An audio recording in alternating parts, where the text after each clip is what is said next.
My uncle took my mother's life insurance money, so I cut them all off. You should take the money. My mother passed away in 2023 from cancer. Oh no, I'm so sorry. So sorry. I found out that she had it 3 weeks before she passed. Her health started to decline rapidly, and she was about to end her hospice care. By the way, this comes from Entertainer City 23, and if you want to submit your own stories, go to the r/OKStorytime subreddit. My older brother had known about her cancer for 2 years, but never told me. We weren't close at all, and he explained that she was supposed to tell me, but she never did. Since we didn't speak to one another, it sort of made sense that he assumed that I already knew. Here's where things get a little rough. My mother's youngest brother, who was probably in his early 40s, was passive-aggressive and self-absorbed. The only times we saw him and other family members were mostly on holidays. After she passed away, my brother and I immediately started looking for my mother's belongings to arrange the funeral. Since she was in hospice, she was no longer responsive and had started experiencing sundowning. There was no time for me to ask her anything in preparation. We came up short, and when the time arrived to make the arrangements, things became even more complicated. One day, that uncle came to find her belongings and insisted that we cremate her. My brother, being a minister, didn't believe in cremation, and my little sister was also against it. My mother was loved by many, and I wanted her to have a proper burial celebrated by loved ones. When I heard my uncle suggested cremation, I felt disappointed. It seemed like he was trying to rush the process. Keep in mind, this was only a couple of days after her passing. On the day that we were finalizing funeral arrangements, my siblings and I, along with my mother's middle brother, were sorting things out. Once we saw the insanely expensive funeral, we tried to find a solution. We decided to call her job to see if we could access her life insurance policy or at least find out who the beneficiary was. Keep in mind that I had never dealt with anything like this in my 27 years of life. My brother was on the phone with her job when we found out that the beneficiary was our youngest uncle. My brother flipped out saying, "I'm done with this. Y'all can take care of everything," and left immediately. Whoa. Like I can't take the responsibility, or is he just like, maybe, I get it. Emotions are really high right now. Yes. I don't know. Or maybe he just really hates that youngest uncle. I don't know, man. I don't know. But before we get back to the story, usually there's something in the will, or because my father told me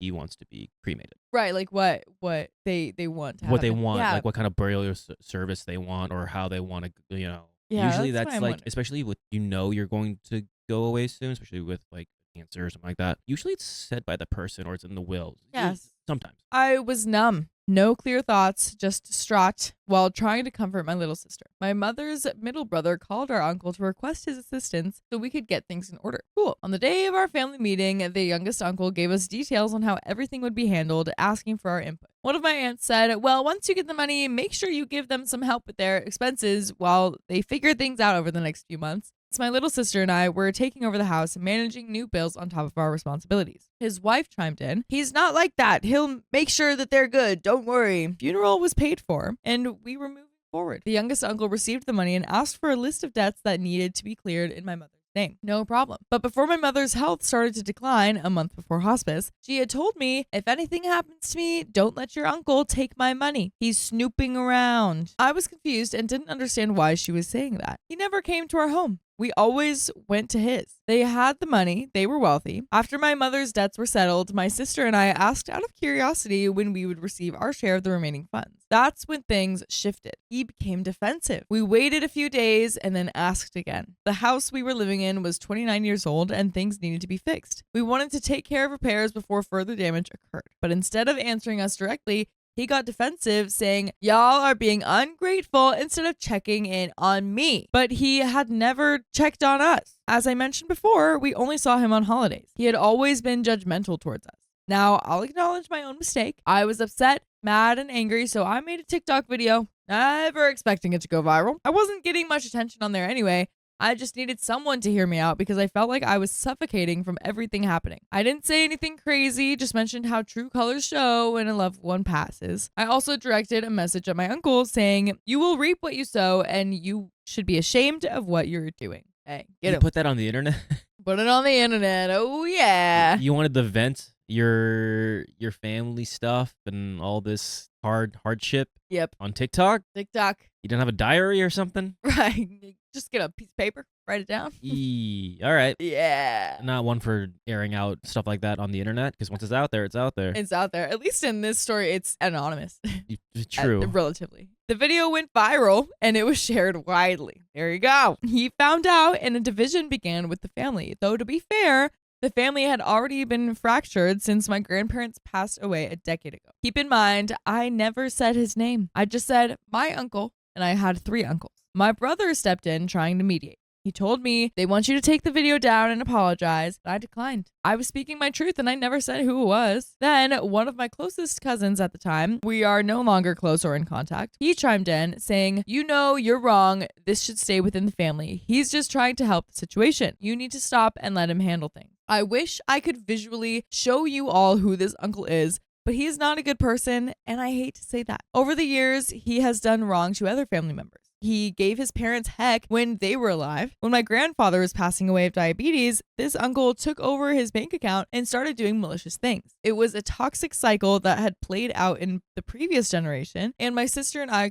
refused to continue it. We were the only ones willing to stand up and say, no. I never responded to that cousin because my anger wasn't directed at him. It was my uncle. Finally, I tried to have a respectable conversation with my uncle. He completely tore me down. He told me, you have nothing going for yourself. You're not responsible, and a bunch of other negative things. In reality, I was always at work, on a production set, or resting before my next shift. I never gave my mother trouble. I handled the responsibilities. I was in my own world trying to figure out life. After that conversation, I realized I needed to find peace in order to move forward. The stress was so overwhelming that I ended up in the hospital. My troponin levels were high, and they thought that I was about to have a heart attack. I was in therapy every week trying to cope with my grief and the family drama. It was too much.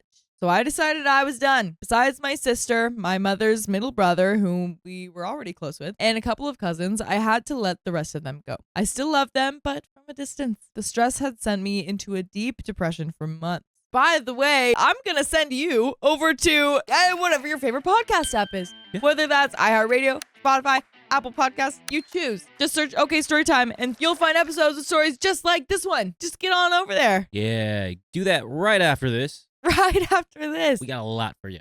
Yeah, we've got a little bit more into this story, but we got a lot to unpack. I don't know. Yeah, there's a lot to unpack here. Yeah. I'm a little confused as well. They're like, the family dynamic is just, it seems very interesting. It seems like one uncle is just out for it all. Yeah. But again, shouldn't there be a will? Right?